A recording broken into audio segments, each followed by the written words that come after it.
গরম গরম ও ঝাল ঝাল মচমচে পিৎজার খাস্তা যদি হয় এই শীতের নাস্তা, তবে এমন ইউনিক রেসিপি আপনি বারবার খেতে চাইবেন। কোনো রকম চিজ ছাড়াও সুস্বাদু ও পুষ্টিকর মচমচে এমন খাস্তা বানিয়ে নাস্তায় সবাইকে অবাক করে দিন।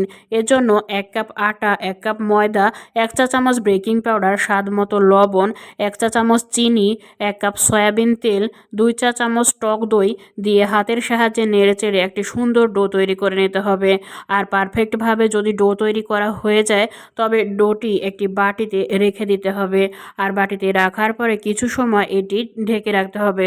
কমপক্ষে 20 থেকে 30 মিনিট যদি ঢেকে রাখা হয়, তবে কিন্তু ডোটি পারফেক্টভাবে সফট হয়ে যাবে।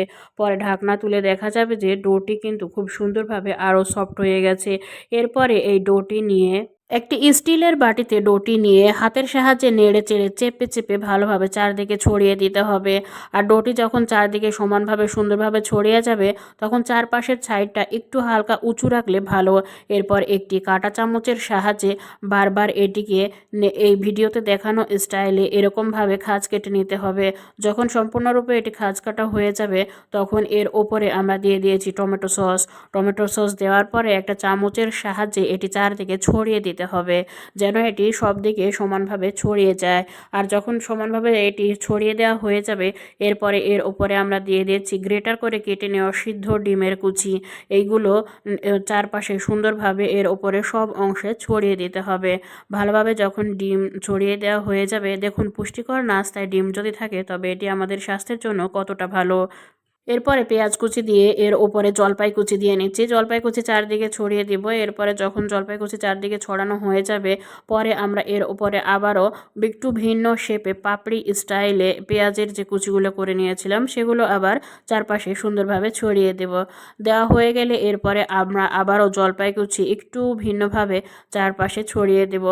আর এরপরে আবারও আমরা পেঁয়াজ কুচি ছড়াবো, তবে এটি একটু ভিন্ন সাইজে হবে।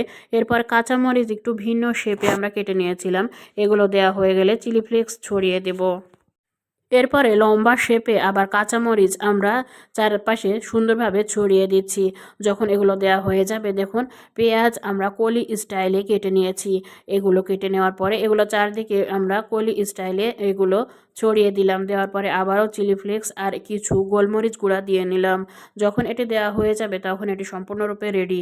এরপর একটি হাঁড়িতে আমরা স্ট্যান্ড দিয়ে নিয়েছি, আর তার মধ্যে পাস্তার জন্য রেডি করে নেওয়া প্লেটটি বসিয়ে দিয়ে ঢাকনা দিয়ে ঢেকে দিব। এবার 20 থেকে 30 মিনিট অপেক্ষা করার পরই এটি পারফেক্টভাবে তৈরি হয়ে যাবে। নাস্তার জন্য এটি ইচ্ছেমতো স্টাইলে কেটে নিয়ে এটি পরিবেশন করা যাবে। মচমচে এই নাস্তা আপনার কাছে কেমন মনে হলো? যদি ভিডিও ভালো লেগে থাকে, অবশ্যই আমাদের চ্যানেলটি সাবস্ক্রাইব করে রাখুন। আর যারা ফেসবুক পেজ থেকে দেখছেন, তারা অবশ্যই পেজটি ফলো দিয়ে রাখুন। পরবর্তীতে আর কোন রেসিপি পেতে চান, তো অবশ্যই কমেন্টে জানান। আল্লাহ হাফেজ।